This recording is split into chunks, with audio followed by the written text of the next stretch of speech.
إن الحمد لله وحده والصلاة والسلام على من لا نبي بعده أما بعد فأعوذ بالله من الشيطان الرجيم بسم الله الرحمن الرحيم يا أيها الذين آمنوا إنما الخمر والميسر والأنصاب والأزلام رجس من عمل الشيطان فاجتنبوه لعلكم تفلحون অধ্যকার জামিয়া মোহাম্মদিয়া দারুল উলুম লোটপুর কীর্তক আয়োজিত সালামান জুমানের সম্মানিত সভাপতি, বিজ্ঞ বিচারক মন্ডলী, আমাদের মাথার মুকুট শিক্ষক মন্ডলী এবং আমার সামনে বসে থাকা বিভিন্ন অঞ্চল থেকে আগত রিম্পি ফাসুল ছাত্র ভাইরা, আমি সকলকে জানাই আমার আন্তরিক শুভেচ্ছা অভিনন্দন। আজকে আমার বক্তব্যের বিষয় জুয়া। যেসব খেলায় আর্থিক ও লাভ লোকসানের ব্যবস্থা রয়েছে সেটি জুয়া, যা ইসলামে কঠোরভাবে নিষিদ্ধ রয়েছে। আল্লাহ তাআলা বলেন সূরা মাইদা 90 থেকে 91 আয়াতের মধ্যে বলেন, ইয়া আইয়ুহাল্লাযীনা আমানু, হে ঈমানদারগণ, হে মুমিনগণ, ইন্নামাল খামরু ওয়াল মাইসিরু ওয়াল আনসাবু ওয়া আজলামু রিজসুম মিন আমালিশ শাইতান ফাজতানিবুহু লাআল্লাকুম তুফলিহুন।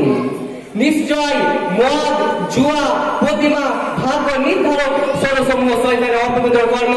অতএব তোমরা এগুলি থেকে বেঁচে থাকো, যাতে তোমরা কল্যাণপ্রাপ্ত হতে পারো, যাতে তোমরা সফলতা লাভ করতে পারো। إنما يريد الشيطان أن يوقع بينكم العداوة والبغضاء في الخمر والميسر ويصدكم عن ذكر الله والصلاة فهل أنتم منتهون। শয়তান তোমাদের মাঝে মদ ও জুয়ার মাধ্যমে শত্রুতা ও বিদ্বেষ সঞ্চারিত করতে চায়, আল্লাহর জিকির ও সালাত থেকে তোমাদেরকে বিরত রাখতে চায়। তাহলে তোমরা বিরত থাকবে? শয়তান আমাদেরকে খারাপ কাজের দিকে নিয়ে যেতে চায়, আমাদেরকে অশ্লীল কাজের দিকে নিয়ে যেতে চায় এবং ভালো কাজ থেকে বিরত রাখতে চায়। বর্তমান সমাজে অনেকে মানুষ আছে বিভিন্ন ধরনের জুয়া খেলে। অনেকে আছে মোবাইলে জুয়া খেলে, IPL, ludo, carrom board, lottery, বিভিন্ন ধরনের জুয়া খেলে। জুয়া খেলা হারাম। যে সব খেলাতে হার জিত হয় সেই সব খেলা হারাম।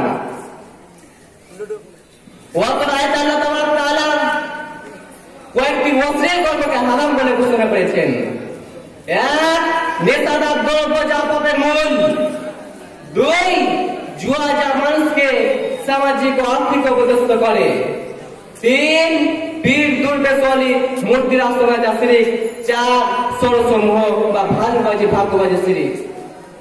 তো আমাদেরকে এই জুয়া থেকে বেঁচে থাকতে হবে।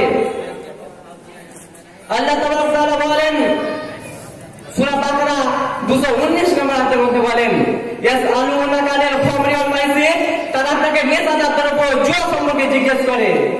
কুল ফীহিমা ইসমুন কাবীর, আপনি বলুন তাতে বড় গুনাহ হয়, তাতে কাবিরা গুনাহ হয়। নেশাদার দ্রব্য পান করা এবং জুয়া খেলা এগুলি যে কাবিরা গুনাহ, এগুলি যে বড় গুনাহ। এগুলোর জন্য আমাদেরকে তওবা করতে হবে। আর সাগিরা যেটা গুনাহ ছোট, ওটার জন্য আমাদেরকে তওবা করতে, আমাদেরকে সাগিরা গুনাহটা ছোট আর কাবিরা মানে বড়। আবু হুরায়রা রাদিয়াল্লাহু তাআলা বলেন, রাসূল সাল্লাল্লাহু আলাইহি ওয়াসাল্লাম বলেছেন, যদি কোনো ব্যক্তি বলে এসো জুয়া খেলি, তাকে সে কাফারা দিতে হবে। কোন ব্যক্তি যদি বলে এসো জুয়া খেলি, তার কাফারা দিতে হবে। আল্লাহ যেন আমাদেরকে জুয়া খেলা থেকে বেঁচে থাকার তৌফিক দেন। সকলে বলেন আল্লাহুম্মা আমিন। এ বলে আমি বক্তব্য ইতি করলাম। ওয়া মা আলাইনা ইল্লাল বালাগ। আসসালামু আলাইকুম ওয়া রাহমাতুল্লাহ।